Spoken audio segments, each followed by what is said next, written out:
Welcome, everybody, to the 119th episode of the Fact Is Podcast. We're your hosts, Nate Moses. And I'm Ryan Mays. And welcome, everybody, across all of our streaming platforms, Facebook, TikTok, Twitch, YouTube, all of the above. I appreciate everybody being here so far for tonight. We got wild news, of course, to share with everybody. So appreciate you all. And, of course, as always, if you all have anything that you would like to share, we are here for you all. So please make sure that you guys are the ones who are discussing and running this podcast with us, because we love having you all discuss this with us. So I see Old Faithful's already in here. Old Faithful is What's in up, here. Old Dean, Faithful? welcome. Appreciate you. Heard saw that you had a fantastic day today, I bet, out in this 80-degree weather, because it was absolutely gorgeous. So to anybody who got to play golf or sit outside or do gardening or whatever you did to spend your time outside, good for you. Yeah, it was gorgeous out. Yeah, it was. And the golf course was screaming my name. Yep. And I went and played. It was wonderful. It was screaming, "Ryan, come play." It said, "If you come, you can hit golf ball." Maybe not straight. Oh no, At least I know I wouldn't. Straight, bro. I know I wouldn't. It was Played a some tale golf. of two nines. Now I got to enjoy the best podcast around. Well, thank you there, Dean. Goodness, you're too kind, sir. Look at Old Faithful. So for That's why anybody, we love you. real quick, who doesn't know, please make sure you like, comment, share, and follow. For anybody who's new. Comment, share, follow. And to anybody who is still with us, of course, and being here a long time, just make sure you share, like it, and follow. Tell all your friends. Thank you all. Appreciate everybody who's been here. All of them. Yeah, so fantastic day to anybody, again, who's here. Appreciate you. And let's go ahead and just talk about what we got going on for the day. So, number one, we're going to talk about some Pentagon documents. That'll be an interesting topic, of course. Supreme Court scandal is going to be number two. Tennessee lawmakers for the situation that's happening over there is going to be number three. Tennessee whiskey. I just listened to that song, actually. Number four is bird flu, so new things developing in China. And Wall Street Journal and the espionage happening over there. The journal, the journalist that was charged with espionage over Russia. So, ding, ding, ding. Without further ado, do you all have anything to say? Stu, you good back there? Ryan, you good? Let's get to it. To it. All right. So let's jump straight into the Pentagon documents. So, Pentagon documents and what we know so far with the leaked Pentagon documents. So, it's been less than a week since news of highly classified military documents on the Ukraine war surfaced, sending the Pentagon into full speed damage control to assure allies and assess the scope of the leak. The information on scores of slides has publicized potential vulnerabilities in Ukraine's air defense capabilities and exposed private assessments by allies on an array of intelligence matters, raising questions about whether the leak will erode allies' trust in sharing information with the U.S. or impact Ukraine's plans to intensify the fight against Russia this spring. Overall, the leaked documents present a very serious risk to national security. A top Pentagon spokesman told reporters Monday, "This is a look at what the documents are, what is known about how they surfaced, and their potential impact." So, what are they? The classified documents, which have not been individually authenticated by U.S. officials, range from briefing slides mapping out Ukraine military positions to assessments of international support for Ukraine and other sensitive topics, including under what circumstances Russian President Vladimir Putin might use nuclear weapons. There's no clear answer on how many documents were leaked. The Associated Press has viewed approximately 50 documents. Some estimates put the total numbers in the hundreds. So where did they come from? No one knows for sure. Not even the Pentagon chief. That's not good. They were somewhere in the web, and where exactly and who had access at that point, we don't know. We simply don't know. So Defense Secretary Lloyd Austin said at a press conference Tuesday, "We will continue to investigate to turn over every rock until we find the source of this and the extent of it." And it's possible the leak may have started on a site called Discord. Funny how that works. Gamers attacking the government. I bet. I almost guarantee you it was anonymous. And if I'm not mistaken, there's another article that actually talks about how there were some leaked documents in Minecraft. If I'm not mistaken, right? That's awesome. So yeah, it's pretty cool. I guarantee you that's anonymous. Oh yeah, absolutely. It has to be. Absolutely. I'm surprised like we haven't seen what's his name? Guy Fawkes is the mask, but V for Vendetta. We haven't seen a video coming out. That guy. We are anonymous. We take full credit for the leaked Pentagon documents. I'm sure they'll be coming out here soon. Discord is a social media platform popular with people playing online games. The Discord site hosts real-time voice, video, and text chats for groups and describes itself as a place where you can belong to a school club, a gaming group, and a worldwide art community. In one of these forums, originally created to talk about a range of topics, members would debate the war in Ukraine. According to one of the members of the chat, an unidentified poster shared documents that the poster claimed were classified, first typing them out as the poster's own thoughts, then as of a few months ago, uploading images of folded papers.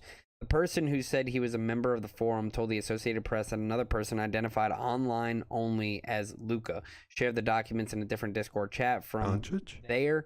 Right. They appear to have been spread until they were picked up by the media. Many details of the story can't be immediately verified, and top U.S. officials acknowledge publicly that they're still trying to find answers. What has it that's been revealed? I guess that's the most important part of this article. The leaks have highlighted how closely the U.S. monitors how its allies and friends interact with Russia and China. Officials in several countries have denied and rejected allegations from the leaked records. The AP has reported on U.S. intelligence picking up claims from Russian operatives that they were building a closer relationship with the United Arab Emirates. Oh, that's not good, actually. The oil-rich Middle Eastern nation that hosts important American military installations. The UAE rejected the allegations, calling them categorically false. The Washington Post reported Monday that Egypt's president ordered subordinates and security secretly prepare to ship up to 40,000 rockets to Russia as it wages war in Ukraine. A spokesperson for the Egyptian Foreign Ministry said Egypt was maintaining non-involvement in this crisis and committing to maintain equal distance with both sides. This is getting really interesting. Yeah, no joke. Other leaks have concerned allegations that South Korean leaders were hesitant to ship military shells to Ukraine, and that Israel's Mossad spy service opposed Prime Minister Benjamin Netanyahu's proposed overhaul of the judiciary. Netanyahu? Netanyahu? Netanyahu. Netanyahu.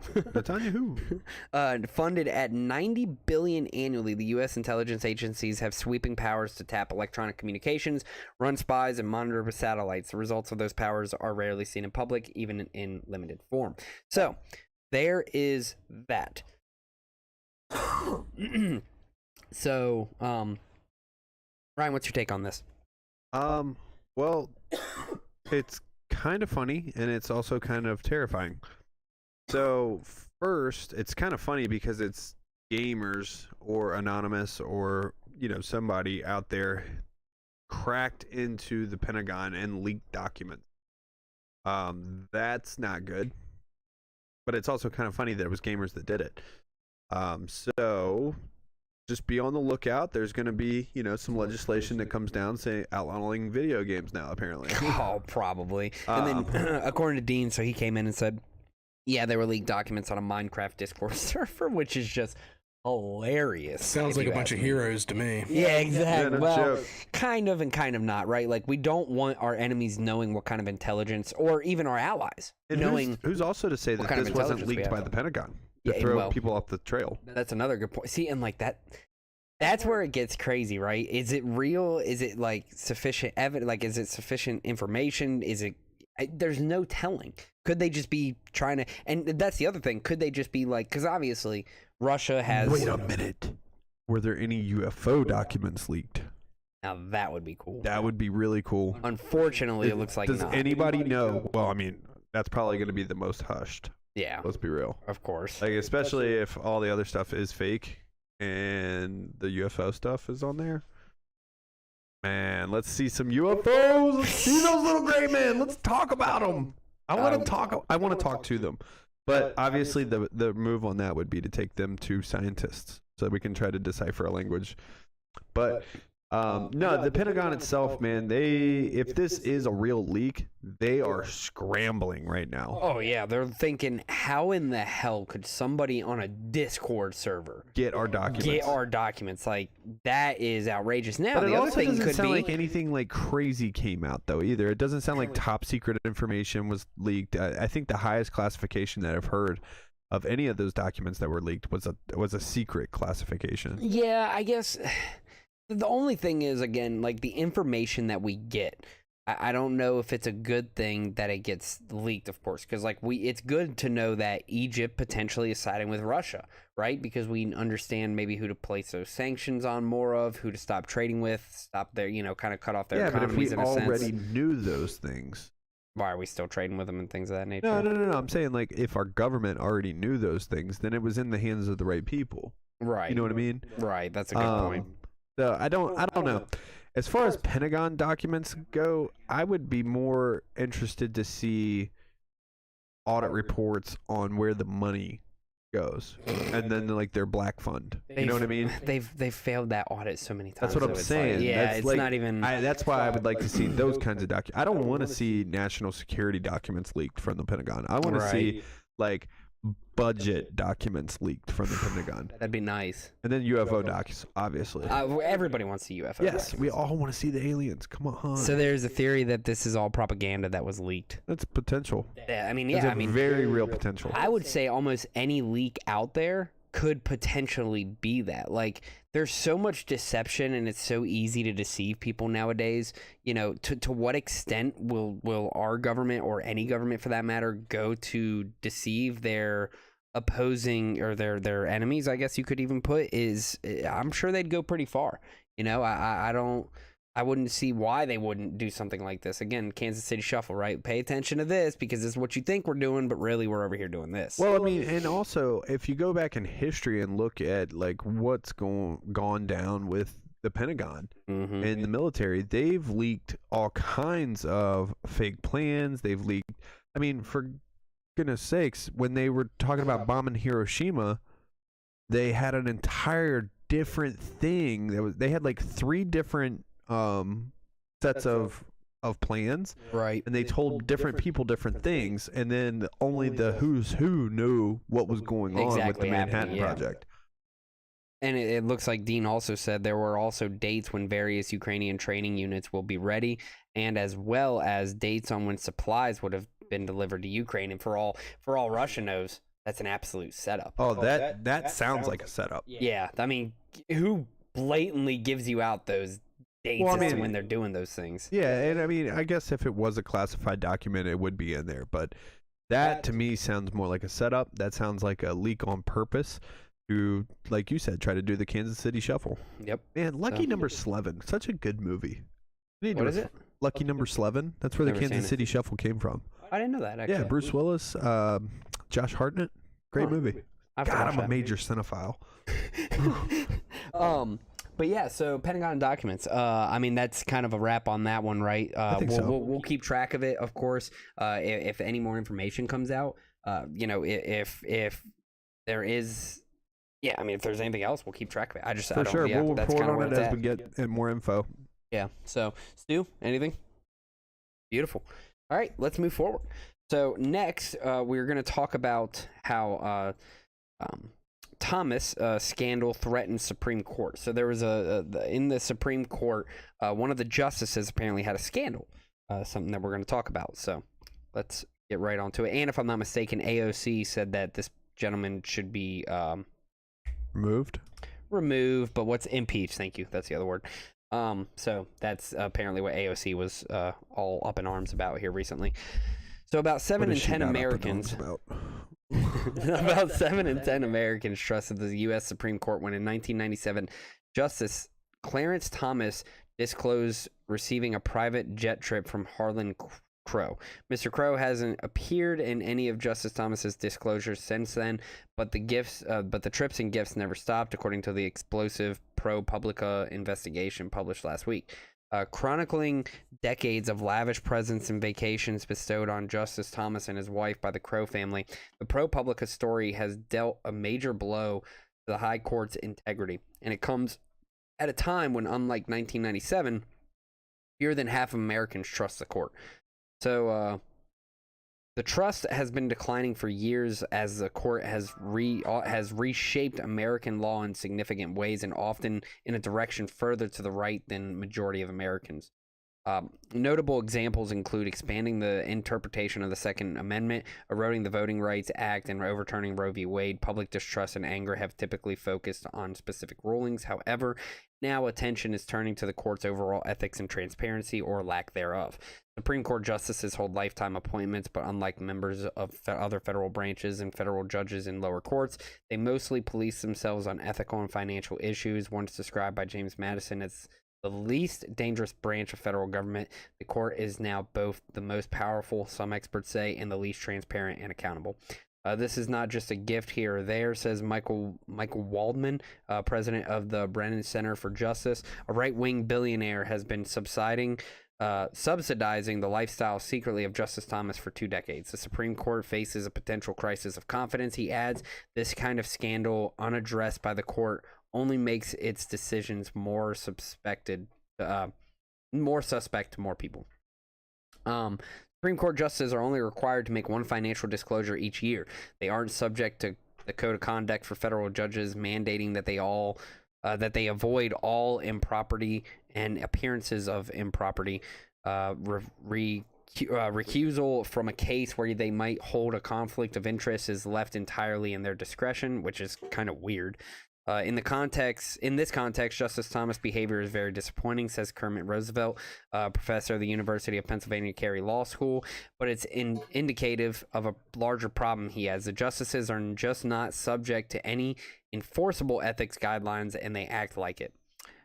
History is littered with stories of justices making ethically questionable trips or receiving ethically questionable gifts. Most notably, Justice Abe Fortas resigned in 1969 after the Justice Department investigation found he had accepted lucrative gifts from wealthy friends. So we'll kind of wrap this up. On 2019 vacation in Indonesia that Mr. Crow subsidized for the justice and his wife, for example, would have cost over $500,000, ProPublica reported.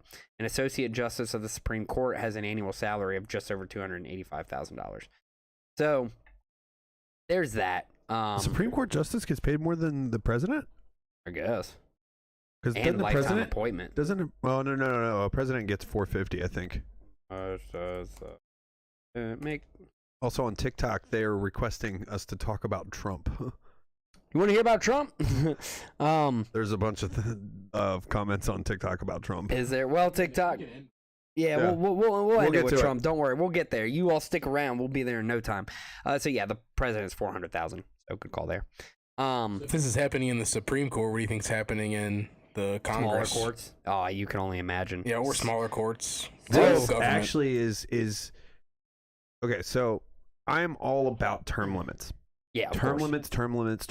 I cannot stress it enough. For every position. Every position. There should not be a lifetime appointment of a Supreme Court justice. Like, it's a way too powerful position to have a lifetime appointment. Absolutely. And the people you meet and the friends you get and the amount of money that flows through there. I No mean, joke. $500,000 for one trip is a little freaking ridiculous. Good lord. I mean, it must have been a banger of a trip, dude. that must have been one hell of You a would trip. love to think that these Supreme Court justices are right down the middle and uphold the Constitution. No, they're No. not But politically it seems like you can biased. buy them just like the rest of the politicians. Of course, they're human. Yeah, they're all, and They're that's human. That's part of the problem is we're What, human. we're human? Well, yes, we have Wait, emotions. are you we saying have artificial feelings. or artificial intelligence is better? Uh-oh, Ooh, I cornered you. he got me. Unfortunately, yes. Because artificial Dave. intelligence No. computes Beam 24/7. me up, Scotty. Doesn't he? Beat me up, Scotty. So Dean jumps in real quick and says, "Yeah, it's not good when a Supreme Court justice is taking all these trips and gifts from a family, whether it's to sway his opinions or not." And that's the other problem. So, very easily could they be swayed with these gifts and trips? But not only that, it's kind of interesting that it's only up to their disclosure as to whether they recuse themselves from specific cases. I mean, in my opinion, if I had some sort of special interest in a case, you should automatically kick me off that case.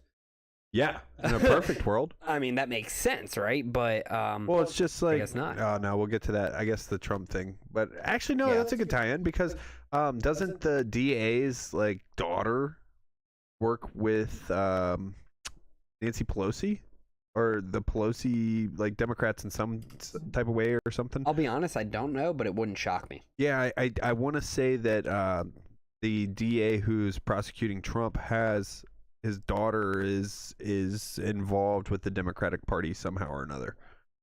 And see, that's where part of the problem is too. Again, any kind of personal connection with a case, you should immediately be. I mean, it's just how it You should would be. think. And then Dean says, although it happens with politicians all the time in the sense that corporations donate funds to campaigns and blah, blah, blah, so it's no surprise really that other high-ranking officials are taking money and gifts from, et cetera, from people. And I agree with that, right? Like, you're going to see, no matter what level of the public sector, you're going to see those things. Here's a It's just question. people do it. If we are audited by the IRS over our taxes, Yep. why are political power positions not audited on what they receive, what they give, what they trade? Yep. Like those things should all be audited. And that's the thing. If we short our taxes, if we do something like, they are coming after us. Potentially go to jail. Yeah, they are coming after us. Whereas rich people, politicians, anybody with money, power, or influence, they able to kind of get away with it. Actually, rich people are audited more frequently than your normal American. They just have better people doing better things Yeah, with let's their put taxes. it this: they have enough capital to be able to invest into lawyers to know how to get around with loopholes. Bingo. That's what it is, truly. I mean, they have people on their staff that are dedicated solely to outsmarting the IRS government. tax code. Yeah, and I mean, if you can afford somebody to, if you wouldn't you? pay somebody $200,000 to save yourself Millions? $2 million, $3 million, No, I mean why not? think about the case of like DJT. He's a multi-billion-dollar Billionaire. company. Yeah, And he paid what, 10 million in taxes? yeah, And then that one year he paid none. yeah. So So he did it legally. He took advantage of the loopholes that are in place in the tax code. and he's paying these lawyers maybe a couple hundred $200,000 saving each? himself millions. saving so millions. like maybe hundreds of millions. I get it, and that's the problem. Is like I do understand. I wouldn't fault anybody for wanting to keep as much Heck of their money as no. possible. Why would you fault somebody for that? But it is frustrating to know that the middle class and the lower class are the ones who are really paying the taxes. compared Just to because we don't have the means to get around it. exactly, and that's frustrating. But I do understand. So Dean comes in, says this is going off topic, but what if there was a set dollar amount every candidate was given to use for their campaign? Hey, Dean's saying the same thing I said. Whoa, Dean. No, you were saying take money out of politics entirely. Yeah, but if you give them, hold on. If you want to donate to a politician, all the money would go into a fund held by a private party, and then from the donated money, each politician was given the same. Not saying I am for this, but it's just a thought that crossed his mind. So, Well, Dean, the problem with that is people are people. So if There is that. There's a huge fund. Think about the hundreds of millions of dollars that goes into politics from donations every single year. yep. If you have a fund that's sitting there with hundreds of millions, potentially billions of dollars, somebody is going to be using that for something that is not what it should be used for. So to your point though, Dean, I was kind of in the same boat to a sense of every candidate should be on the same playing ground or playing field, right? Like money should not give you the advantage as a politician, right? And that's kind of where my argument was with like campaigns and politics and how you get the money out of politics, because when you take the money out of it and you create an even open playing field, then it allows for more competition. You actually have more people out there that are definitely will pay attention to the message of the candidates instead of just who has the most screen time, who's able to get themselves up there the most, do the most campaigning, put out the most ads, blah, blah, blah, But blah. I disagree also to an extent because Bloomberg spent $500 million in 2 months and bombarded all of us with his campaign stuff and True. lost horribly. True. That So is money also- doesn't necessarily buy you a ticket. Right. But I think that money does buy you a ticket in the sense that if the super PACs place it correctly. Right. And where they're placing it. Yeah, Yeah, no, I because- agree with that. Because obviously Bloomberg did not place it correctly. He didn't do it right. He just annoyed the crap out of all of us. My dude Dre, what's happening? Dre's up in here. What's up, Dre? Yep, he said, "My dudes, what's happening, brother? Appreciate you being here." But yeah. Anyways, with that being said, so Supreme Court scandal. You know, again, for my personal opinion, I say it should be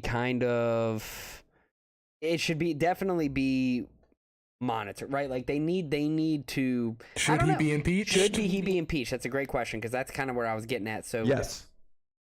I agree with that. Yes. I think he should be impeached. I think he should be. I think He's he should be taking held on lavish trial. gifts. Because that's all an impeachment is being held to trial. Yeah. And then if we find out that those things did sway him, like if he got certain, gifts after a judgment of some sort, and like There's definitely some smoke there. yeah, if there's smoke, there's fire. And if there's fire on this, like, yeah, let's take him through a trial and let's see what he's been actually doing and bring this all to light. And he absolutely should be impeached. There Yes. should be a trial. So I agree. What's because, up, Steve? Because what you're going to have to do is now you're going to have to take that justice, right? And you're going to have to go back to every single court case that he was part of. Now you got to look and see who he received money from, these gifts, these trips, blah, blah, blah. If at any way he was influenced by it at all. Now, what if it turns out that he absolutely was not influenced and it did not affect how his rulings have been in the past? Would you still impeach him? Well, again, an impeachment is just a trial. He's not, just because he's being impeached doesn't mean he's going to be removed from his position. Right. So, in that sense, I absolutely believe he should be impeached. Let's see what he's been up to. Let's bring it all to the table. And if we can, through trial, prove that that has swayed him one way or the other, then absolutely, maybe removing him from his position because he's been compromised would be the correct move. And if he was not swayed, If he and was it not did not swayed affect and any they of can't his- prove beyond a reasonable doubt that he was not effectively bought in some way, shape, or form for, he doesn't get removed. then no, he doesn't get removed. Fair enough. I But can see that. I think that one of the stipulations of him keeping his seat should be, hey, you can't accept any more of this stuff. Right. No, I agree with that. So, Dean coming in saying, yeah, I agree, Ryan. But what if the money was made public somehow? At least release public statements of where the money comes from and where the money goes. It would certainly eliminate a bunch of issues. Steve came in and said, forgot about Dre. Love that because we say that all the time. So Steve is the guy I've been talking to you about. Steve. Yeah. Steve. Yes. That's right. Steve, welcome. Thank you. Appreciate you coming on to the podcast. Look forward to future conversations with you, sir. And then Dean also comes in with another thing and says all of that would be brought out during the impeachment. So yeah, impeach him and follow the money. See where it leads. Yep. Fair enough. So, yeah. That pretty much covers that topic. I feel like, right? So we're I think we pretty hit good all. there. I think we hit all the drums on that one. All the drums. I like that. So, all right, let's move forward.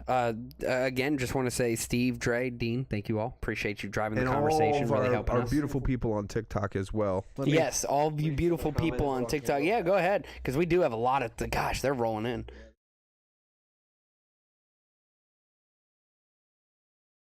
There was a lot, wasn't there? I love it though. I'm not going to. People are saying about the Pentagon.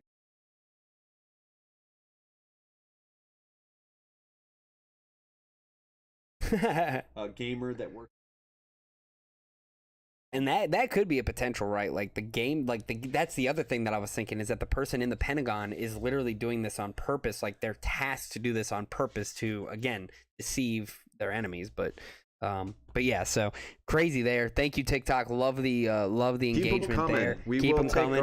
We will take little breaks and try to go through the comments that we have on TikTok And do what we can there. and do what we can there. We're gonna try to find a way to get a little more interactive with you all on TikTok Yeah, as well. I definitely want to try to find a way to work on that. So Ray just said always follow the money. Dean and Dre are on the money right there. Jeez, man. Always follow the money. I agree with it. I mean, I've always Money you know, usually is a smoking gun. absolutely.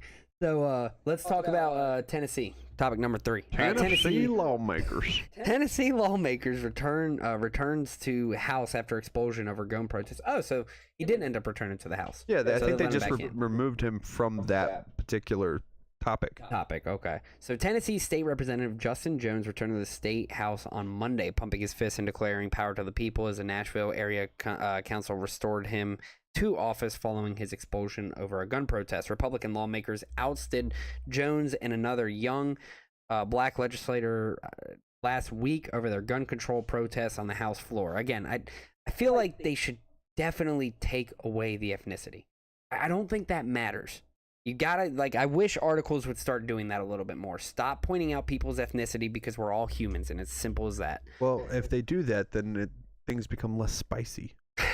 Yeah. I mean, that's the truth. I mean, no, you're right. You're not And, wrong. I mean, as you can see, major news outlets are having a harder and harder and harder time of staying relevant. So they're doing whatever they can. Right. But I completely agree. I Yeah. don't know where the ethnicity in this comes into play. Yeah, I don't know. But anyways, so capturing national attention with Democrats seeking to advance gun violence prevention and radical equality, while Republicans wielding their supermajority power, racial equality. County legislators are empowered to fill local vacancies to the Tennessee State House until a special election can be held to fill out the remainder of the 2-year term. The Metropolitan Council of Nashville and Davidson County voted 36-0 on Monday to make Jones, 27, the interim representative. He had been elected to Tennessee's House of Representatives last year. Republicans on Thursday voted to kick out Jones and fellow Democrat Justin Pearson, but spared a white representative who joined them in their rule-breaking demonstration in the well of the House floor on March 30th. Unlike the other two, Gloria Johnson, the white representative, did not use a megaphone. The vote to expel her came up 1 vote short of the 2/3 majority needed, prompting criticisms that race was a factor. Okay, so that's why they've been. That's why bringing they the okay. So ethnicity that on. makes sense.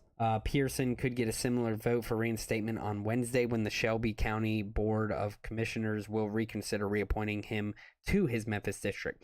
The 3 were protesting the legislators' stance on guns on the wake of the March 27th shooting at the Nashville school that killed 3 9-year-old students and 3 staff members. The Covenant School shooting was one of 146 mass shootings in the United States this year, the highest number to date of any year since 2016, according to the Gun Violence Archive, which defines a mass shooting as 4 or more people shot or killed, excluding the shooter. In yet another shooting on Monday, 4 people were killed by one of their co-workers in a bank in Louisville, Kentucky. Metro Council vote set off a celebration among some 600 protesters gathered outside as people greeted Jones with cheers and welcome home. Jones then marched with Johnson back to the State House carrying his nameplate and is sworn on the steps, surrounded by supporters. He took his place while the House was in session, holding up his fist while supporters cheered from the gallery. I want to welcome the people back to the People's House, Jones said upon being reseated. Addressing supporters before the vote, Jones accused the Republicans of operating plantation politics to abuse power. Thank you, because it's galvanized a nationwide movement, Jones said. The world is watching Tennessee. Council member Delijah Porterfield, who lost to Jones in 2022 primary for the State House seat. Hey there, Delijah. What's it like in New York City? What's it like down in Nashville? Nominated him for reinstatement, saying their vote would send a strong message to our state government and across the country. A spokesperson for the House Speaker, Cameron Sexton, did not immediately respond to Reuters' request for comment. Before the vote, the spokesperson said the House would seat whomever the country legislators appoint, as the Constitution requires. Jones and Pearson, 28, have both said they would run again in special elections. Although Republicans control the state legislature in Memphis and Nashville are heavily Democratic, voters in Davidson and Shelby counties voted overwhelmingly for Democratic Joe Biden over Republican Donald Trump in the 2020 election. So we'll just finish this up real quick. The expulsions have become a rallying cry for Democrats nationally over the issues of gun violence and racial inequality, and an opportunity to push back against Republican dominance at the state level. While Democrats are competitive nationally, winning the popular vote in 7 of the past 8 presidential elections, Republicans hold large majorities in many of the state houses where issues such as abortion and gun control are often decided. So real quick, I do want to touch up on a couple of the comments that came in while I Yeah, was we had reading. a bunch come in. But I also wanted to say something about this. So real quick, I understand that these lawmakers, they got like the two Democratic lawmakers got kicked out of the state house for a while. And it was around this specific issue. Now, I know we were talking a little bit off air, but unless these guys actually committed acts of violence, I completely disagree with kicking them off the council, because they are allowed to take up their First Amendment rights, just like anybody else. I 100% agree with that. Just like anybody who was involved with January 6th. If they were there to take up their First Amendment rights and then they walked when it got violent, they can't help a crowd of people. You're not going to stop a crowd of people. Yeah, but how many people are sitting in jail right now because they were there? Right, and that's what's wrong. So I agree, I disagree with but, that. in I guess an effort of fairness, if you're a part of a violent protest Right. and you're there and you don't walk away, then you should. And you should be held accountable. And I don't know like the severity of that protest or if Neither it got do I. violent or anything like that, but that's definitely something that we need to look into a little more. Yeah. And just see, what all the extent of the protest was. Yeah, because again, if they were, and I guess one of the statements said that the reason she didn't get kicked out, I guess, was because she didn't hold a megaphone. And I guess Maybe the she other two, maybe she wasn't viewed as leading the protest. maybe, yeah. And so like I said, if it did turn violent, and they did end up doing something wrong there, then by all means, I understand them getting kicked off. What do the you floor think for a would have while. happened to congressmen and women if they would have showed up for the January 6th? Oh, they've wasn't there a few that have already gotten in trouble over it? I think so. Yeah. But I'm saying, like, if they were there with a megaphone leading the whole thing. Oh yeah, they would have been immediately exposed. kicked out of their picture, their position and everything. Let's hit some of these comments here real quick. let's Some do of that. them do go back to the article before the Tennessee lawmakers. So I think Steve came in. yeah, Steve came in. Do we have perspective on the severity of the gifts to the JT, the Justice Thomas? Yeah. How much have the rest of the justices taken? Maybe the problem is pervasive. Audit the court and the Fed. I agree with that. Absolutely. Absolutely. Sounds like agree Dean with agrees that. as well. Yeah, Dean says, love all the comments coming in from all the platforms. And he says, I agree. Look at the other justices and see if they're getting the same treatment or taking money and gifts as well. I'd put money on that it happens way more than what's found out. Yeah, I mean, if it's happening to one justice, I can imagine it's happening to all of them. Oh, it's got to be. So definitely audit every justice. And like you said, it's Steve, it's kind of based off the amount that he received. And again, The kind of like what we timing, talked I about, the think, is a timing, big whether one. it affected or not his decisions in his previous cases. And then what did Dre say? He had 3 comments here. Yeah, and then Dre says, what does him being black have to do with the fact that he's protesting even though he's on the wrong side of the argument? All that about the gun stuff is stupid and inaccurate. Yeah, so I mean, I completely agree about the gun stuff because they push this gun legislation across this country Every and it time. is, yeah, so bad. But we did end up answering the question about why they made it ethnically charged in the article, or at least why people are somebody trying to brought call it race into ethnically it, charged. Yeah, and then. Yeah, he is on the wrong side, right? He's definitely on the wrong side of the argument. I mean, but it is what it is. Especially when it comes to guns, at least we'll agree on that. I know a lot of people disagree with the gun argument. They're very frustrated with firearms, but again, there are many other ways to resolve this that we have discussed that I feel like could definitely happen today, but they just decide not to. Oh, Dean just came in with another one. That's a good comment as well. Where's the line drawn when it comes to expressing your First Amendment right and interrupting official government meetings, which is a good point as well. Now, Very good point. if it's a protest, though, you have the right to assemble. And, if you're assembling outside on public land and you're not inside, destroying a official meeting, then you should be fine. I even if the meeting is going on, you have the right to, gather and protest. Now, I do agree that if they did anything to interrupt or disrupt this meeting and they, cross lines, of course, yeah, there are ways to hold them accountable. But again, I mean, that's a great question, right? Where do you draw these lines? And that's the thing. Would people even be as pissed off as they were if the government was just doing their job in the first place? I mean, that's the other big issue that I see, right? Well, because, I also would like to dig into this one a little more and just see if the Tennessee government was doing what they were supposed to do. Like, is there rules in place that say, hey, listen, if you do something like this, then you can be expelled Right. because you're not upholding your oath to the lawmaking body. Yeah. I would, like you said, I would love to know more about these. So I'm looking into an AP article right now to see if anything happened crazy, but I'm not. While you're doing that, I'm gonna check TikTok. Yeah, feel free. The chamber handfuls. Blah, blah, blah, blah, blah. Yeah, because I do want to know, like, the root cause behind all this, right? Because we're never going to truly understand this until we get the root cause, and that's part of the problem.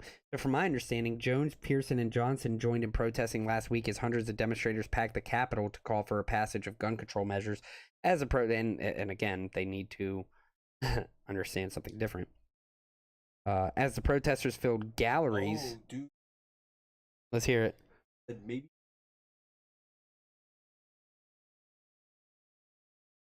Maybe this is how they'll start the Restrict Act. With the Pentagon leaks. That's a good point.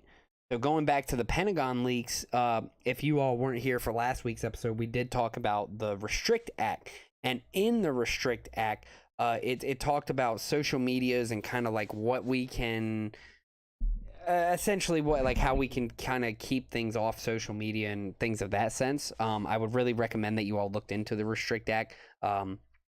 It's kind of scary as to what they can do if this law gets passed because of how That's a great comment, though. I mean, think about this. You're passing the Restrict Act, and then now they have a complete reason to back up why they're doing it. right.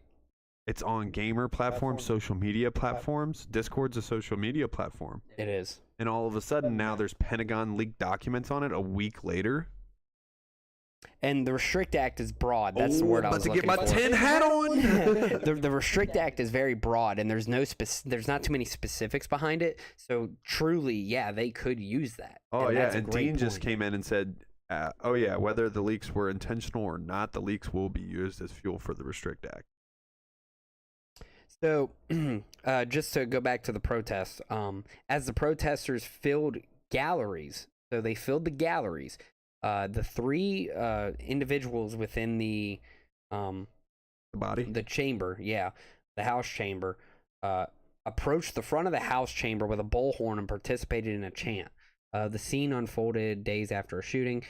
Pearson told reporters Thursday that in carrying out the protest, the three had broken a House rule because we're fighting for kids who are dying from gun violence and people in our communities who want to see an end to proliferation of weaponry in our communities. So it looks like they might have actually been in a official session while they were coming to that. So they left an official session and went to protest. They were coming up to the Capitol, chanting with the bullhorns as they were coming to like the meeting, and people filled the galleries as well. So I think back to Dean's point, they interrupted that meeting, and they created this whole chaotic issue. So I think Dean was kind of hit the nail on the head with that one. If that's the case and that's what happened, then yeah, I think all three of them deserve to be expelled. Yeah, I'd because agree with that. they interrupted what was going on. I mean, as a person who sits on the committee or in the chamber, I feel like that's a no-no. Yeah, and right here it says, fielding questions from lawmakers, Johnson reminded them that she did not raise her voice, nor did she use the bullhorn, whereas the other two did. And that's, again, they're going to throw ethnicity in there, but if that's like what separates it, I can kind of understand Probably what blew that. this all up is if they just would have banned all three of them, there might not have been as big of an issue. Exactly. Before the expulsion votes, House members debated more than 20 bills, including a school safety proposal requiring public and private schools to submit building safety plans to the state. The bill did not address gun control. Shouldn't, because there shouldn't be any gun control. Again, I can't stress this enough. You're not going to get rid of firearms. Firearms will be in our lives for the rest of our lives, and our children's children. It's like they're going to forever exist. The only solution is to stop the threat before it gets too big. And the only way you can do that is with armed guards. I mean, I'm sorry, but like there's no other way to stop this. I don't. Yeah, but then what? Ugh. So your solution though, what do we do? Just start putting armed guards everywhere? No. I mean, then we live in a total police state. right. There is obviously preparation you would need to approach this. Now, I think the better way to attack this is through mental health. And I'm so sorry, but I meant to, and I completely forgot about it. I meant to check out how many of the shooters, the school shooters, That's had right. We wanted to look at that mental health issues. mental health issues, or were prescribed big pharma medications. Yep, because we meant that. Dang it. Looks like we're getting a bunch of comments here. Yeah, so Dean said, oh, yeah, whether the leaks were intentional or not, the leaks will be used to fuel for the Restrict Act. How hard is it to look at and investigate the severe mental health issue we have in this country? It shouldn't be hard, but they're going to make it hard. Well, I think it is a little harder than what you think. Also, Dre came in and said, no tin hat needed, brother. You know what a duck looks like, right? please call me on this If issue. it looks like a duck and it quacks like a duck, Let's it hear it, must be Dre. a moose. I would love to hear more of your opinion, of course, on this Tennessee issue because you being a firearms instructor and what you do, it's interesting to hear your take. I mean, again, for my take, it's as simple as this. Like, yeah, maybe again attack the mental health issue, but I would also think it'd be okay to have a school resource officer or somebody who comes from law enforcement or military, and even if it's just one individual. Last week we showed that it would be a minuscule amount of money that would be paid to veterans. Like, I don't even think it would be 1% of obviously the mentally healthy veterans. Yep. To stand at a school. Yeah, and I think it's not even like 1% of the military industrial complex's budget, if I'm not mistaken. And then. So Dean says there are absolutely people out there that have guns that do not need to have guns, but there are far more people that own guns that are law-abiding citizens. 100% agree. It's not a gun issue. Yeah, 100%. And then Steve comes in with what percentage of the villains have no biological father? Hey, you asked for him. Go Dre's ahead. Dre's calling in. We've got a call in. Our first call in. Steve said, What's up, Dre? This is, How are you, man? You're on live. And I appreciate you. I wanted to talk to you about this issue because you and we have a different opinion on the whole armed guard thing. I agree with what you said about the whole police state, but I don't think any police issue Okay. be somehow able to certify willing volunteers that go through a proper vetting process, just like you would do with volunteering for the military, especially like saying, hey, as a parent and a group of other parents at my school, I would volunteer an hour, 2 hours, 4 hours, whatever have you, throughout my week to stand there and be DCJS sponsored and certified to carry a firearm to protect the school. Okay. And therefore, it doesn't have to do anything with your regular police force. But what people don't understand with that, right, just the carrying a firearm portion and getting trained in firearms, that doesn't mean you're a law enforcement officer, right? And to be frank, the minimum requirement in the state of Virginia anyway is a 70% on the firearms qualification course. So it's not like we're talking about a whole bunch of people that are so proficient with firearms in the first place. And you do call these officers to show up. Okay. Okay?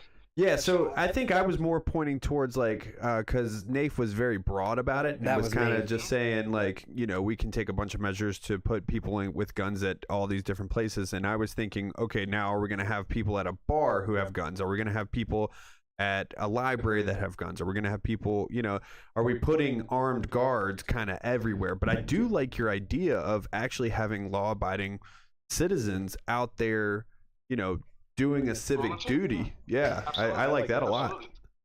so And for me, like, because it comes back to the same common sense question. When these things happen, explain to me why we never about mass shooting situations at police departments. because they know their firearms there. Yeah, that's true. So they throw out terms like mental health, right? You can have all the mental health issues that you want to have, but you're not stupid enough to go shoot up a fucking police department, right? Not at all. No, you're not. Right. So you're telling me, right? Like we're insane enough to go shoot up innocent people because we know that there's no opposition. And change that factor. That's true, and that's we agree on that, Dre, because we've actually said that a couple of times that, you know, if there were people that were stationed at schools, or if there were people that were stationed at these quote unquote no gun zones, then you would see a lot less of these incidents happening. Absolutely.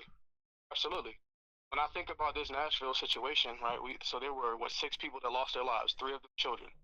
Yes. I hope with all of my soul that those teachers died protecting children. But in the reality of it, the final moments of their lives, they all had a common understanding. There's nothing we can do. Yep. And Unfortunately, that's a scary thought. Unfortunately, that's a truth. When you're telling me that we can afford to cater to all of the feelings about people that want to dress up as puppies and all kind of extra stuff, well, if that's what you want to do. You want to be a fur baby. That's your business, right? We can't come to a common sense conclusion to say, hey, like there needs to be some sort of measures taken and put in place to protect the innocents. I send my child to school every single day to get an education, but you cannot provide safety at all. Yeah. At all.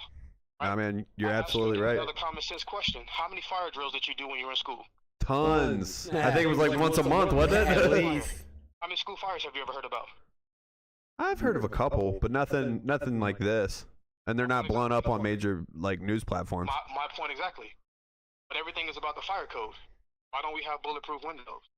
Yeah, that's very a true. good point, too. In schools, why is the protocol to just sit there and hope that the gunman doesn't come to your class? Lock the door, right? Dre, when are you coming onto our show? Yeah. It's crazy. It's absolutely crazy. Dre, we got to get you on, man. We got to get you on. Please, brother. Yes, absolutely. Well, thank you, Jude, so much for calling in. We really appreciate it. Absolutely. Thank you, guys. Yeah, man. We'll see you soon. Bye. All right, so that was our good friend Dre, and we definitely are going to get some gotta time call for him. him. Yeah, I know. That's the first time we've had that. That's awesome. We definitely want to Thank get you, him Dre. onto the show because he has some great takes, and I that's actually a good point too. Volunteer work would be fantastic. Volunteer for work would be individuals. awesome. Actually, he made a great point about that. I Now, think the that would one- be an awesome solution. The one thing that I kind of like the idea behind having, whether it's like a school resource officer or a police officer, is the one cool thing is you could teach them about, like, for anybody who's interested in being in law enforcement, you could actually have that individual go, like, teach That could children be- about what it could be like yeah, to be in law enforcement. be an officer and a resource in that sense. Because we need more social workers right now, or social workers, those who work for the public. Let's just put it that way. Ooh, Steve actually just asked a good question as well. What percentage of the villains have no biological father in the home? 90%.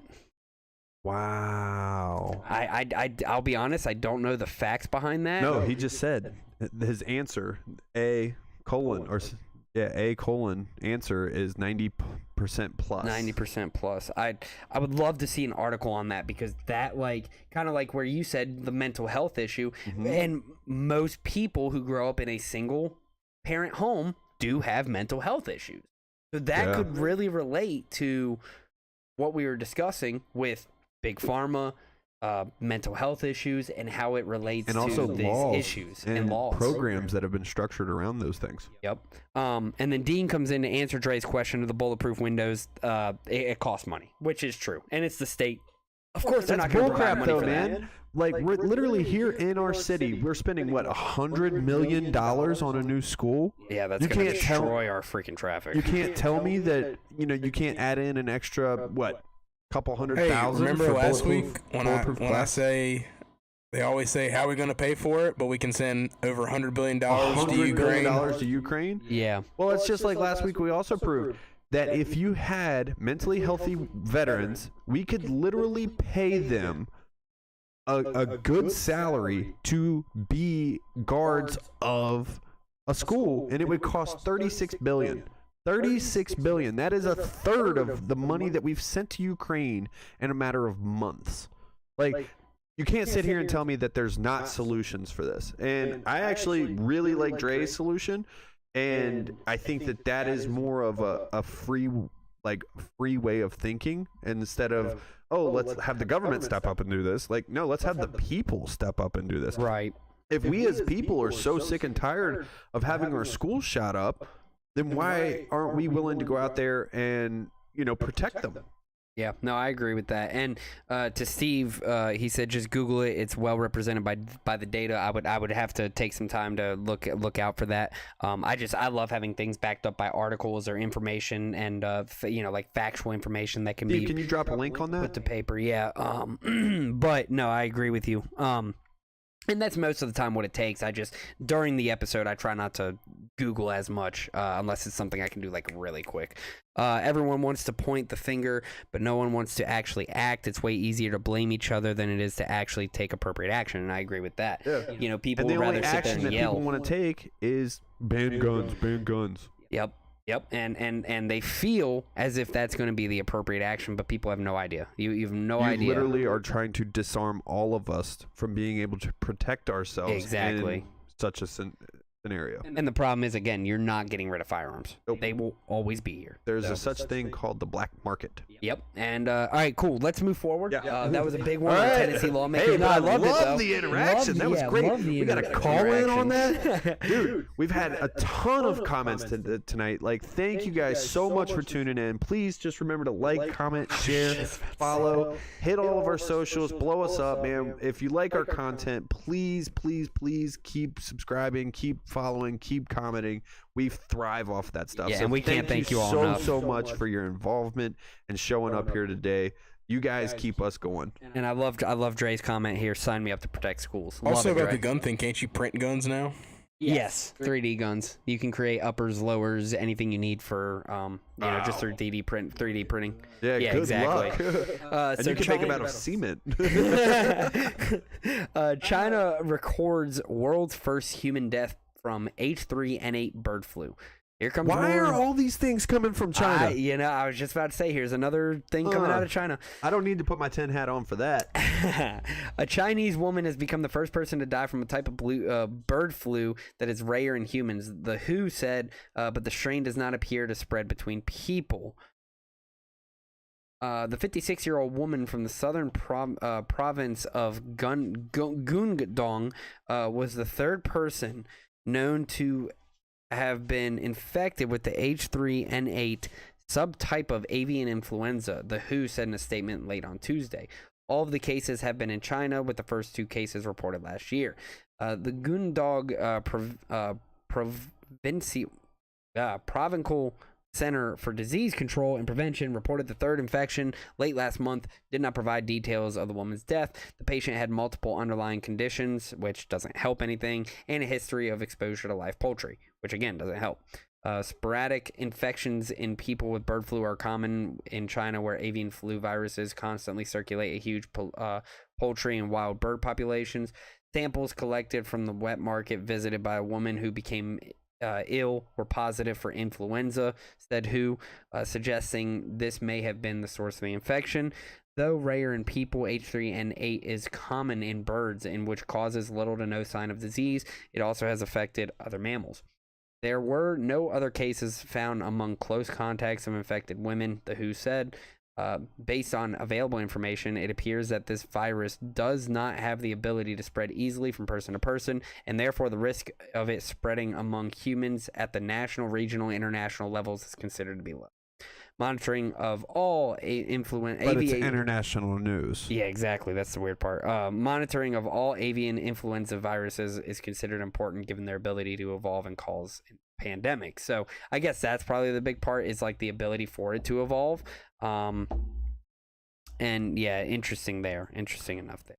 Also, Steve hopped in our comments. Sorry not to take us back to the other one, but we were done with that article, correct? Yes. Okay. That's so all there was to it. Steve just cited a Michigan State University study found 75% of examined adolescent murderers were from fatherless homes. Wow. The Centers for Disease Control says 85% of children with behavioral disorders have only a mother in the home. And there you have it, Steve. Thank you. That's incredible. That's the kind of stuff that we need right there, because that's, and you said from Michigan State. Yeah, Michigan State University. That's incredible. And the CDC. And the CDC. So those are 2 sources where it's like, And he okay, linked those this too. is factual, So if you guys they're want to linked. go and check that out, Steve actually linked the article that he was referring to in the Facebook comments. Thank you, Steve. That's incredible, sir. And those are the kinds of things that we just love to have on this podcast, because we like to follow facts. Because when you follow objective information, people have a hard time arguing that. And that just goes to show that there's a couple other underlying issues in our country that we need to talk about. Number one is kids growing up in an environment where they don't have both parents, because that's happening more today than it ever has in the history of this world. Actually, that might not be true. Let me rephrase that. It's happening a lot. Yeah. I was gonna say there was a lot of people that went to war and didn't come back, and people. Yeah, so never mind. I'm gonna take that one back. But there's a reason we're in 50% divorce rates right now, right? If not more higher than at this 50%. point. Are we higher now? Yeah, we're higher than 50% right now. Good Lord. And you know the thing is there's a couple of different things. One, I think if you get married, it should be hard to get a divorce. I agree with that. Two, it should be nearly impossible to get a divorce while having children under the age of 18. But For their own development. for their own development. Yeah, I understand that.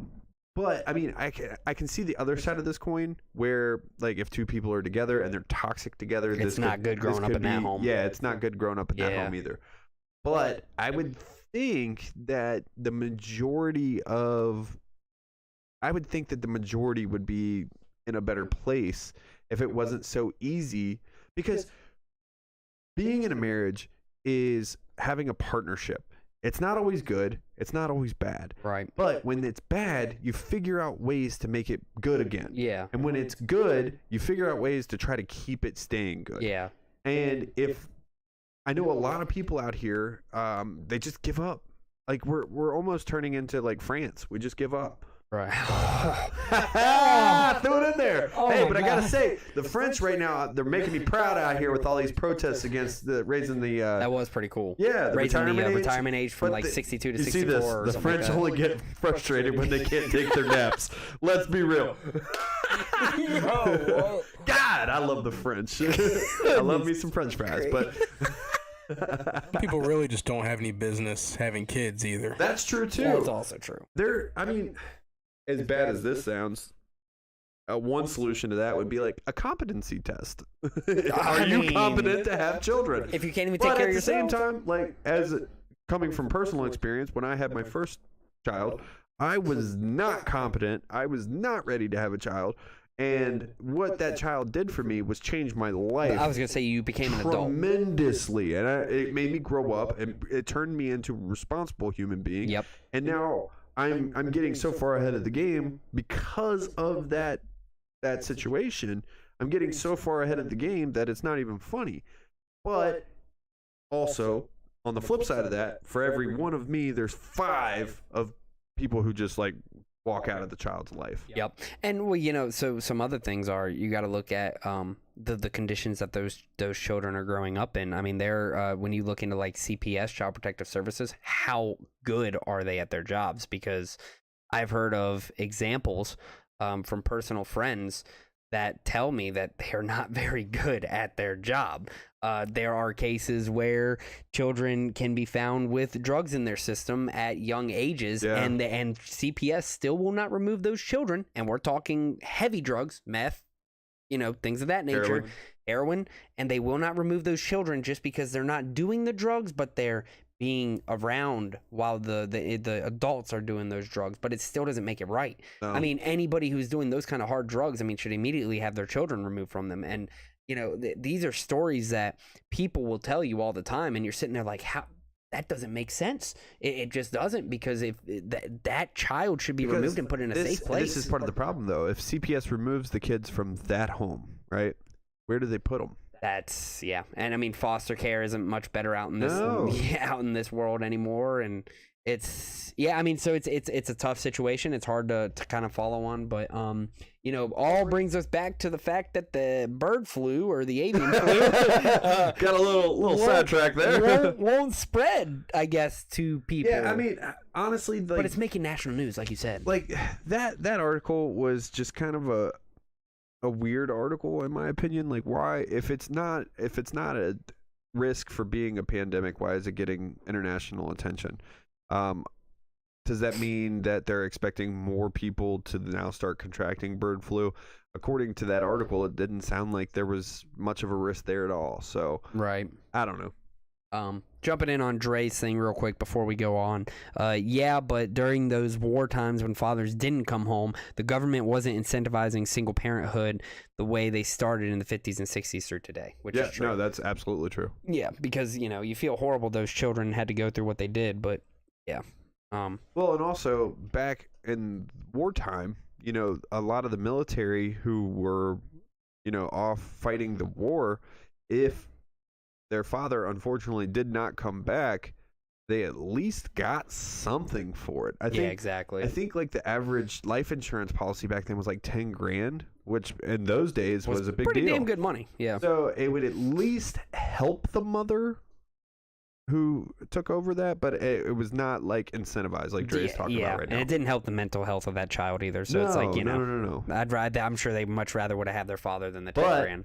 at the same time, I bet you when the kid got old enough to understand, they were more proud of why their father wasn't there. I bet. My and father those, died protecting our country and the world, not.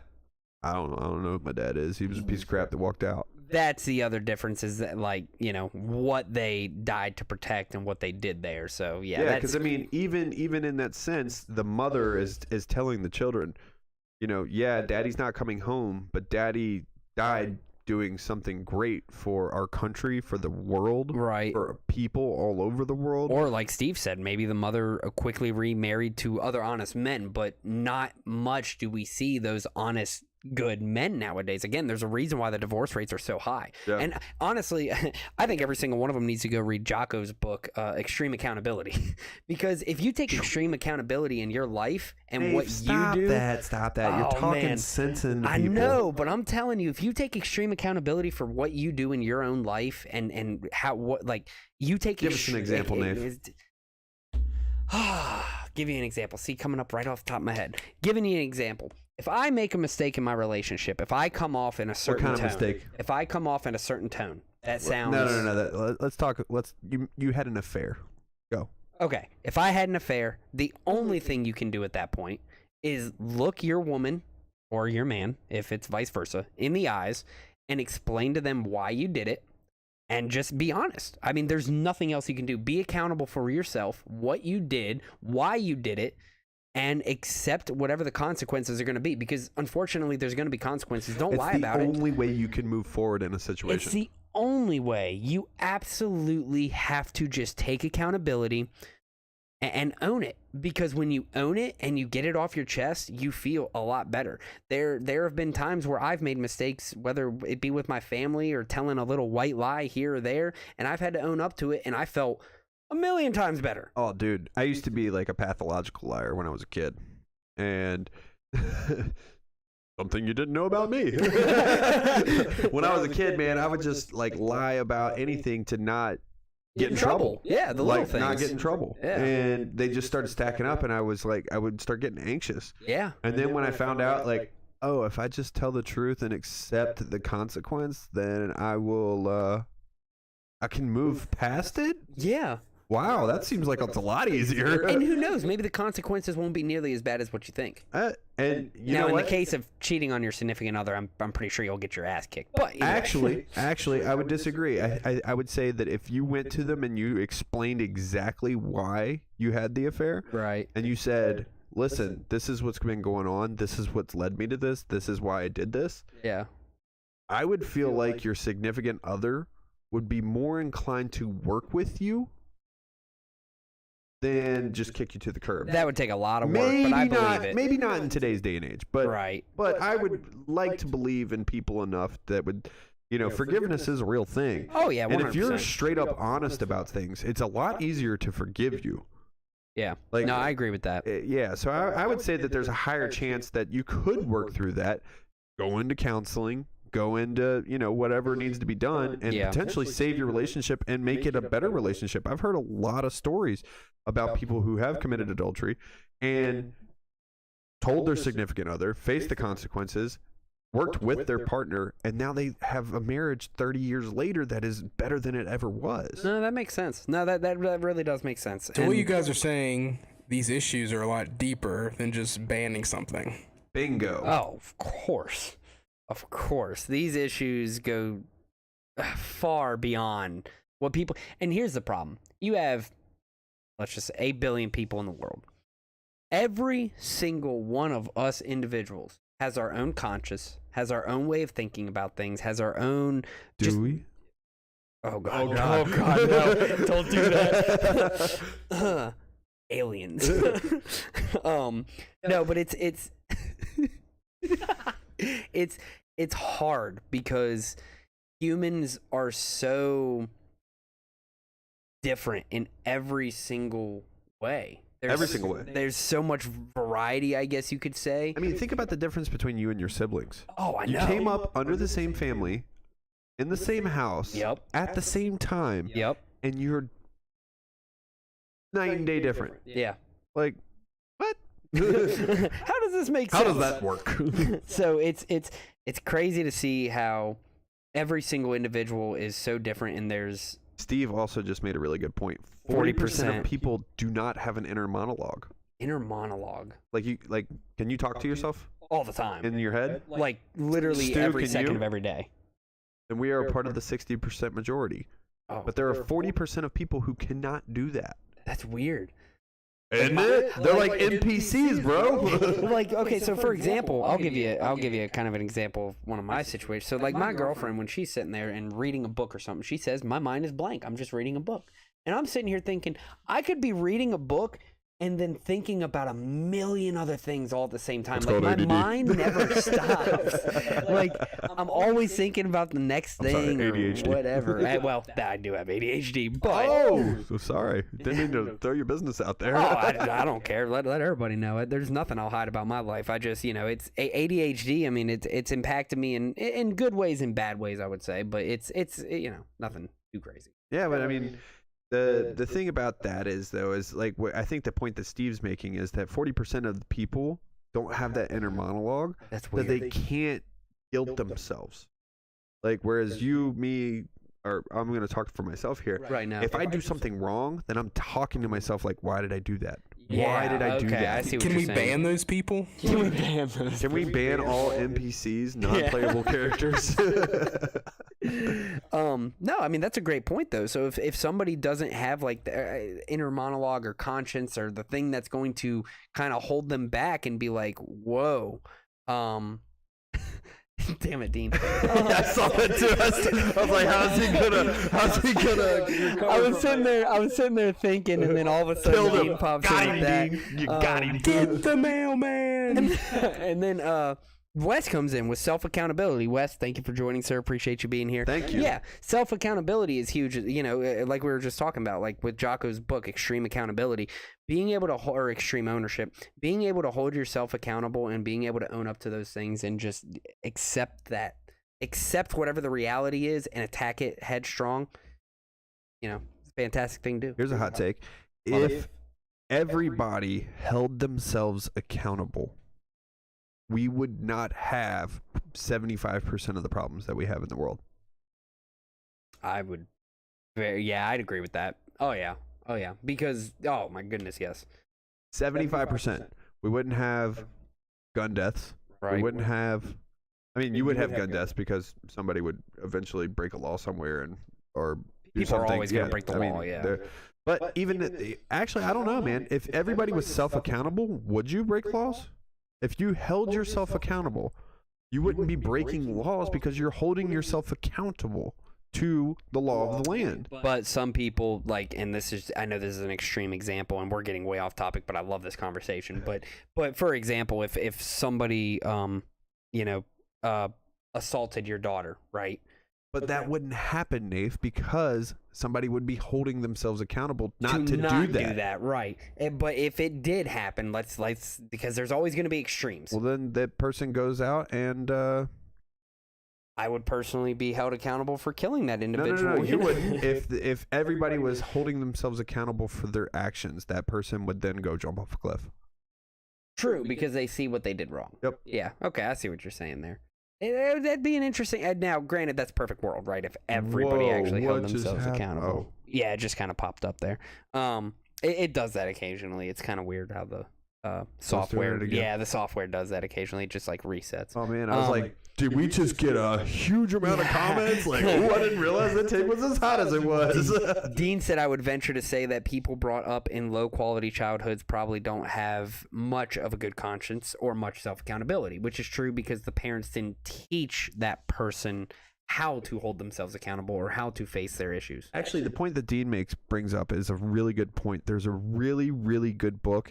It's called How to Win Friends and Influence People. That's it's actually by my Dale next Carnegie. book I'm reading. You're going to love it. Yeah, can't wait. In the first chapter, he actually talks about a bank robber who did not believe he was doing anything wrong. He was in a shootout with the police. He robbed a bank. He did all these things, but did not believe he was in the wrong at all. Well, ruin the book for me. Now I just won't read it. That's just chapter 1, broski. Oh, don't worry. It gets deeper. Yeah, I can't wait. I can't wait for that one. That's right after I'm finishing up a Jocko book, actually. The Dichotomy of Leadership, and then I'm moving on to I'd like that to one. interject on the Dr. Phil episode here. Let's go. It's about time you got in here, Stu. Well, it's just, I guess, to Dean. Oh, not including any of the rest of us. I see how it is, Stu. What I'll say is it's hard. I think it's all personality, because you see people that come up in a hard household, and sometimes that makes them stronger, and that's what drives them, and they overcome that. Yep. And then you see the other side where it just depletes them. And then also you can see somebody that comes up in a good household that can get into drugs or alcohol. So I think it all comes down to personality for me. Welcome to my TED Talk. Well, and I actually Stu, you respect made a that. good point, but at the same time, for every one of those people who do pull themselves up out of a terrible childhood, Maybe the or a stats are terrible, against all that, but terribly against it, because like for every one, there's like 30 who don't, or Yeah. maybe even more than that. I 'Cause, mean, like, it's a terrible statistic. And you'll hear things like, you know, one of my friends was having a conversation the other day about how pedophiles, right? Like pedophiles, when they grow up, like 99% of them had been sexually assaulted back in their past. Well, but that doesn't mean that every person that's been sexually assaulted grows up to be a pedophile. That's true. You know what I'm saying? Because I know plenty of people who've grown up and not had that situation. Or like Stuart said, you're not necessarily a product of your upbringing because you don't want to be like that. You've learned to run away from that and get away from that situation. So I think I think there's an even argument for it both ways, because I do believe your environment is who you are, but it also can affect who you become. So it's like, Very true. yeah, different arguments there. And yes, Wes, I am still reading. I started a chapter of that book, stopped, went to a psychology book, The Science of Good and Evil, and now I'm coming back to it. I'm going to finish it up, and I will get it back to you. I promise. I love you, Wes. Thank you for letting me borrow it. Sounds like he's extended his borrowship. consider that book stolen. Yeah. Stolen. You may or may not get it back. Maybe. Might be, you know, non-existent right now. I'll have to buy a new copy. But anyway. I burned it. Dre says, if that happens, we assist them off the cliff and then with bullets. I come from a single parent household in the ghetto of Petersburg. It really is about the parent you have. Thank you, Stu. And because that's the other thing. That's like Dre, you know, knowing who he is and how he's grown up, you know, he's turned out to be a fantastic individual. And I've seen how he treats his son, how he's taking care of his son, and his family's fantastic. So it really is like, it's about your upbringing, but it's also kind of teaches you what not to be also at the same time. So that's great points there. Dean says, look at how many people grow up living in poverty and continue to live in poverty compared to those who get out of poverty. Kudos to those who get out, but most people unfortunately don't escape poverty. And I agree with that, Dean. And that is true. It's tough. Steve comes in saying life is a series of multiple choice questions. No one of them decides your final score. Plato, which is fantastic. Thank you, Steve. Goodness. Hitting us with some bangers the wealth tonight. of knowledge over here I'm that you're loving it. dropping is insane. And then Dean also comes in and says, which I think relates directly to a good conscience and a self-motivation. Again, yeah, kind of like that also inner monologue. dropping just Straight bombs tonight, we guys. just got Thank you so fire much. tonight, boys. All right, last one. Let's hit our last article. It's going to talk about the Wall Street Journal journalist. Dude, we didn't get sidetracked right there. We just went to another planet. Oh yeah, 100%. That's why I love this. So jailed Wall Street Journal reporter Evan Gershkovich has been charged with espionage in Russia and has entered a formal denial to Russian news agencies That guy reported looks like a Friday. spy. Which also, those who don't know, the United States government has deemed that he was wrongfully arrested, which now gives them access to more resources to be able to try to get Evan back here. So just for anybody who didn't know, that's also a thing. I mean, just from the picture on the article, though, he looks like a spy. Yeah, I could give you that. I mean, come on. The state news agency TASS and the Interfax news agency said a law enforcement source informed them that Russia's Federal Security Service, known as FSB, had officially charged the American journalist. The news outlets didn't say in which form Gershkovich was formally charged or when it happened, but generally suspects are presented a paper outlining the accusations.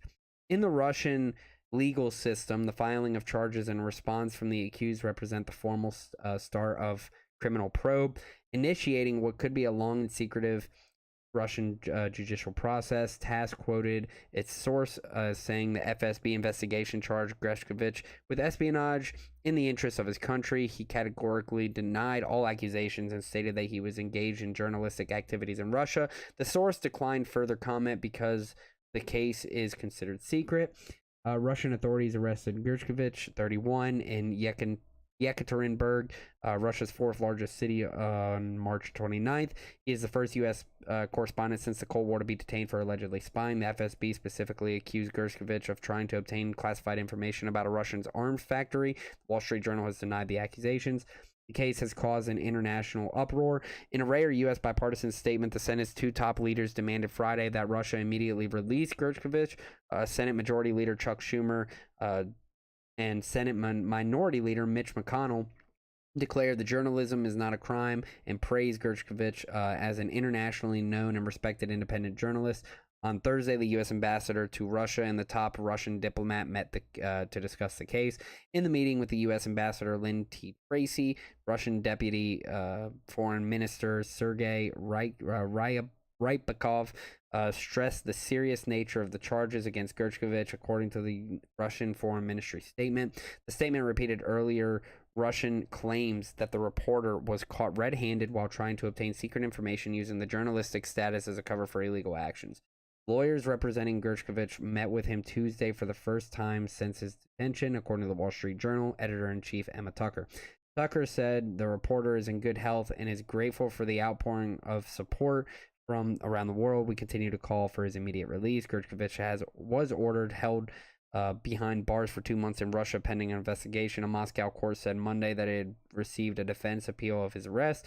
The appeal is scheduled to be heard on April 18th, Russian news agency reported. So, nothing much there. Of course, we will keep track of that. Other than he looks like a spy. Yeah, and Scary would that be to be in that situation? Oh man, I would be terrified. I mean, seriously, you are in a completely different land with. You're not in Kansas anymore. Yeah, No, Dorothy, you're not. You're not. And I mean, you're trapped. You are absolutely trapped, and the only way you're going to get out is if, number one, your government decides to make a deal for you, or number two, Russia decides to be kind and let you go.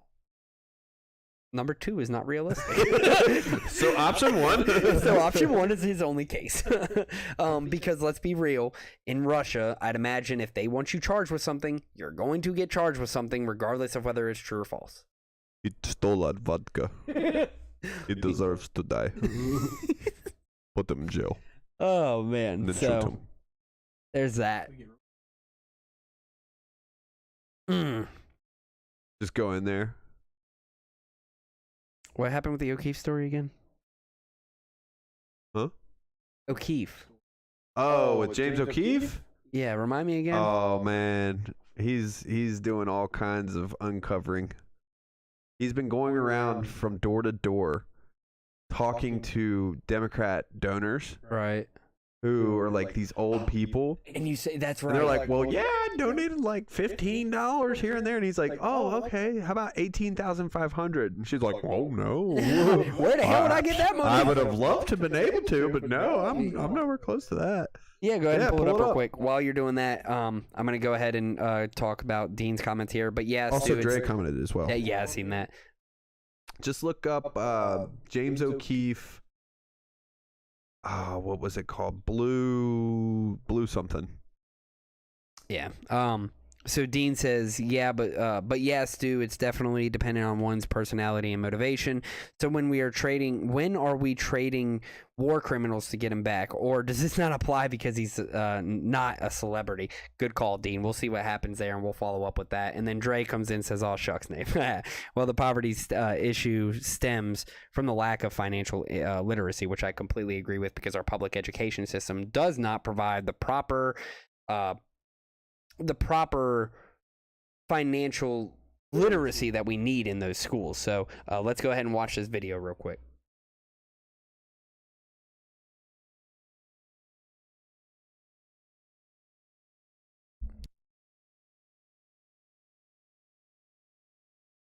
To Dre's point, the financial literacy part of this, yes, dude, I'm actually going to be working with my wife to try to go in and work with some middle school classes, because she's a math teacher. So she's like trying to, like, basically she's trying to use like a real world application of math.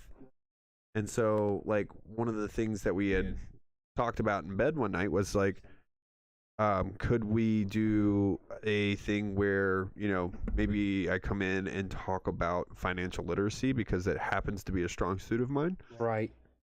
So I'm definitely going to try to do that. We've got to run through a couple of different hoops though with school board, Yeah, and all that stuff. But yeah, Dre, you're absolutely 110% right about that. If we can figure out a way to teach kids about financial literacy, credit, and the pros and cons of both, it's you know, like, it would mean so much different. Like, I have sat down and personally, like, taken people who are trying to buy something. I've been in sales for a long time, so I've learned my financial literacy through sales and seeing people do the wrong things and then trying to now steer my life in the opposite direction. Right. And it's worked out really well. But I have taken people who have no idea how to budget, know what credit is, know what affects their credit, know how to build their credit, or how to build a savings account, or how to build anything. They just And don't I've just understand. sat down with them and used the time that we had together and just said, listen, I have a budget tool. I'm going to give it to you. This is how you use it. This is what you do. This is what you input. This is your incoming, your outgoing, and all this. Mm-hmm. Your credit. This is how you use it. This is how you build it. This is what it affects it. This is how you check it. Like, that's the other thing. People don't even know how to check their credit. Like, they have wild. Credit Karma, but that is it's hit or miss. Yeah. But people don't know that you can get on Experian.com, which Experian is one of the credit bureaus. They give you one free credit check every year. Yep. You actually have the right to now check your credit 4 times a year without it hurting your credit. Oh, I didn't know that. I thought it was just once. Oh, Cool. So See, learned something there's every day. the financial literacy part of this is paramount. If we taught people how to be financially literate, you would not have the poverty issues that you have, I agree. because math isn't fun. Money is a lot of fun. Yeah, it is. So when you start talking about money and how to use math to influence your money, like, all of a sudden people's ears perk up. Like, did you know that if you were 18 years old, you took $5,000, right, for 3 years, $15,000 total, and you put it into a Roth IRA, right? And I'm not even a huge fan of Roth IRAs. Right. But if you put it into a Roth IRA with the year-over-year annual growth of about 8%, which is what the typical market does, Right. now over averages, by the time they turned 50, without investing another penny, they would have over almost $2 million That's crazy, isn't if it? you invested it at 18 If years old. people only understood But that. people don't understand that. And then, so like Dean says, public education system does not prepare you for the real world. But, No, it but I'll prepares tell you for a what, job. if you ever need me to find the area of an obtuse triangle, I can help you out. And then he said No, he you can't, checks his Dean. credit every day. I would like for you to break down how to find the area of an obtuse triangle in the comments, please. And Thank then you. Dre comes in saying, growing up poor and overcoming the poverty requires more than just an ambitious mindset. There are elements of assistance, tutelage, and a massive amount of faith in God. And then he also says, that's some serious pillow talk, my dog. Dre, man, That is pretty serious pillow talk. Hey, successful people talk about successful things. Let me That's be right. real with Let you. me be real. Hey, but for real though, Dre, to your point, growing up in poverty and then overcoming that and then moving yourself forward you're right. It's more than just an ambitious mindset. Luckily, my ambitious mindset led me to further my education because I'm not going to say I grew up poor, but I grew up in a single mother household. And she was making about the median average of what families make in the United States and had 3 kids by herself. Yep. So we were not rich by any stretch of the imagination. And I'm just using my own personal experience here. I was able to get myself into a position where, like I said, I was ambitious, but I went through and sought education because I didn't feel like I had learned the things in public schools that were going to prepare me for the real world once I got out there. So when I turned 18, 19 years old, I was like, man, I'm out here in the real world, and all this stuff I learned in school is not applying to any of this. Right. Like, what do I do here? And so I used that, that ambitiousness, man. I used to put cars, like, I'm talking supercars. I had the posters sitting right above my TV when I was playing video games. So I'd be like, what am I doing right now that's helping me get that car? Yeah, exactly. You know what I mean? And then that's what led me to get away from video games and then get into education. I love it. Stuart, play the video. Let's hear it. Oh, sorry. I didn't know we were still waiting. No, you're good. FEC data shows that some senior citizens across the U.S. have been donating thousands of times per year. Some of these individuals' names and addresses are attached to over $200,000 in contributions. We went and knocked on a few of their doors to corroborate the data that we received from a group of citizen journalists called Election Watch in Maryland. This is James O'Keefe with OMG. I'm here in Annapolis, Maryland. It's an individual who has donated a total of $217,000 made through 12,000 different contributions in a 3-year period of time. Now, sometimes these contributions have been made in variations of his name and variations of his address. You see this chart here. This chart shows a breakdown of the committees that were earmarked to receive the donations made through Act Blue.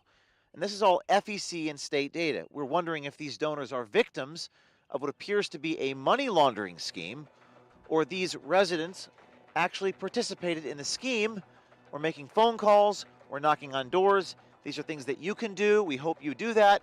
Follow me along and see what happens. This is something that you guys can do. Very easy to do.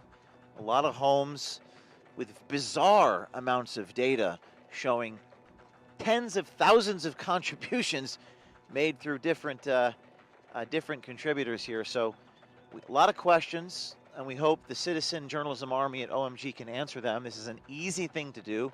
Knocking on doors, asking questions. Get yourself a little microphone, get yourself a camera. You can use an iPhone. What we're going to do as citizen reporters is go back to the car and call them, right? We're going to call them. Get a few numbers to call.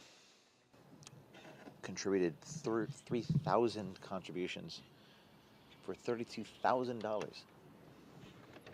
The FEC records indicate that you donated $32,000, 3,000 different contributions people made at this address in your name. Are you aware of that happening? You're not aware of that happening? Talk to Donald Trump. Talk to Donald Trump? Well, how would Donald Trump help me answer that question? Hit him with a bat. Hit Donald Trump with a bat? Yeah. Right over the head. How would that help me answer this question? It would certainly keep you in the news. To do with I it. want to see a scar on his fucking head. Now stop fucking with me. Whoa. Whoa. Cindy No of Annapolis, Maryland, who in the year 2022 allegedly contributed over 1,000 times to Act Blue, totaling $18,849.77. That means Cindy would have had to donate 3 times a day, every day, for the whole year. Hello? Hey there, Cindy. My name's James O'Keefe, and we're doing a story on the number of people that have donated with your address. Did you donate to Act Blue, a political cause? How many times a month do you donate to Act Blue? I don't know. I don't know how many times. I don't understand why I'm getting this. Well, the question is, you did donate to Act Blue, right? Yes, once in a while, yes. Did you donate 1,009 times? I don't know. I mean, I may once in a while I donate $5 or so dollars or something like that during election year. What about $18,850? I doubt that. Not that many donations. No, I don't think so. What the Federal Election Commission indicates that much money was donated to Act Blue and Biden for president. I wish I could have donated $18,000 to Biden's presidency. How much did you donate? I don't know. I don't Order know. of magnitude. I like I said, I donate $5 once in a while to because I have various charities I like to give to. Do you know people are using your address? I don't think so. So, interestingly enough, she said she donates something like $5 a month. But we're getting kind of a pattern of reaction. So that's some good journalism. First off, let's talk about that. But then also, I mean, that's pretty wild. Right there. You know, she said like 5 or 10 every once in a while, and he was asking about 18,850. She's like, oh no. I wish I could donate that. I much. wish I could have donated 18,000 to Biden's presidency. So that's pretty wild. You know, just kind of looking at that. Yeah, that's pretty crazy, Dean. So, you know, my question is how they would get away with that. And also the overarching question, what is Act Blue? Because I don't actually know what Act Blue is. I see Stuart's working on potentially getting us that answer. Go ahead. It's on Wikipedia. Oh, throw your mic on. You're good. No, he's got it right there on the screen. Eyes. You want me to hit this? Yeah, go ahead. You have it. Unless Stu wants to unmute his mic and go ahead. Act It's fine with Blue me. is an American nonprofit technology organization established in June 2004 that enables left-leaning nonprofits, Democratic candidates, and progressive groups to raise money from individual donors on the internet by providing them with online funding software. Its stated mission is to empower the small dollar donors. Act Blue does not endorse individual candidates. The organization is open to Democratic campaigns, candidates, committees, and progressive 501c organizations. Groups that use Act Blue pay 3.95% credit card processing fee. As a nonprofit, Act Blue runs its own separate fundraising program that accepts tips on contributions to pay for its expenses. Well, there it is. So, just another donor towards the Democratic. Yeah, it sounds side. like it's more of a like a technology that helps Democrats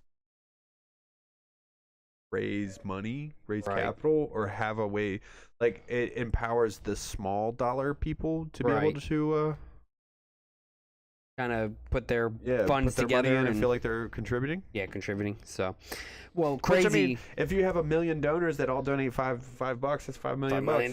Yeah, I mean, you know. So, yeah, pretty good story telling right there by Mr. O'Keefe.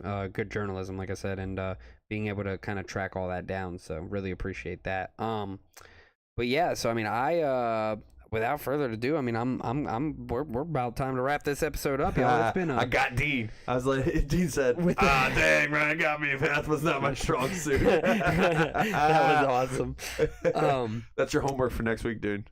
So yeah, I mean, tonight was incredible. Tonight was absolutely amazing. Thank you so much, everybody who participated, commented, called in, called in, yes. everything. Steve, it was Dean, absolutely Wes, awesome. Dre, thank you all so much for coming in and just kind of driving the conversation. It's been fantastic. It's been a great night. Everybody on TikTok, thank you. That was awesome. We had a lot of engagement on TikTok. Appreciate y'all coming around. Yeah, we're here to, again, inform people and use factual information to be able to do that. So to anybody who came through, thank you all so very much. We can't thank you all enough, truly.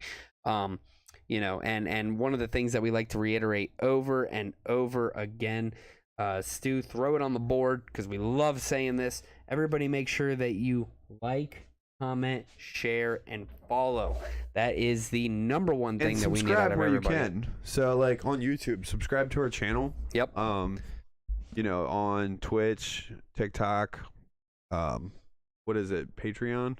Yeah, Patreon is a more monetary value for us, but yeah, Patreon would be fantastic. We would appreciate that, of course.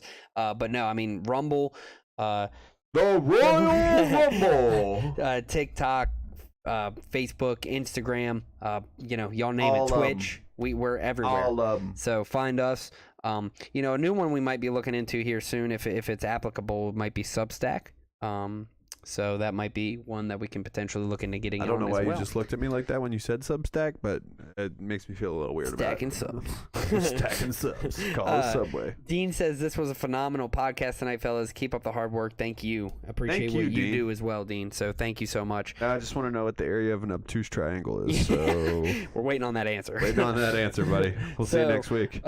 Dre and everybody else, thank you all so much to everybody who was here tonight. Like we said, like, comment, share, follow. Make sure And you subscribe. hit all of our and subscribe. We need to put that one down. We need to throw that one way up. we can hit all of our website or all of our social medias. Be able to make sure you follow us and help us out there. This was the 119th episode of the Fact Is 119. podcast. Thank you all so much. Again, the best thing you can do for us is definitely share and just talk about us. Make sure that you share this with those that you agree with, but more importantly, make sure you share this with those that you disagree with, because we here at The Fact Is believe that we have more in common than what we don't. So make sure you all for sure share this with anybody, everybody, your friends, family, whoever. We'd love to have you all here. Love to create this platform for you all to be able to come and speak and talk to us about things. So, without further ado, gentlemen, good to go. I take my hat off to all of you. Thank you. Thank Stuart, you so much. any kind words for the people? Stu says no. Love you guys. Love you guys. There it is. We gotta love you guys. There he is. 119th episode of The Fact Is. Thank you all. We were your hosts, Nick Moses. And I'm Ryan Mays. And again, Stu, thank you so much for everything you do. We will see you all next week Peace. for episode 120.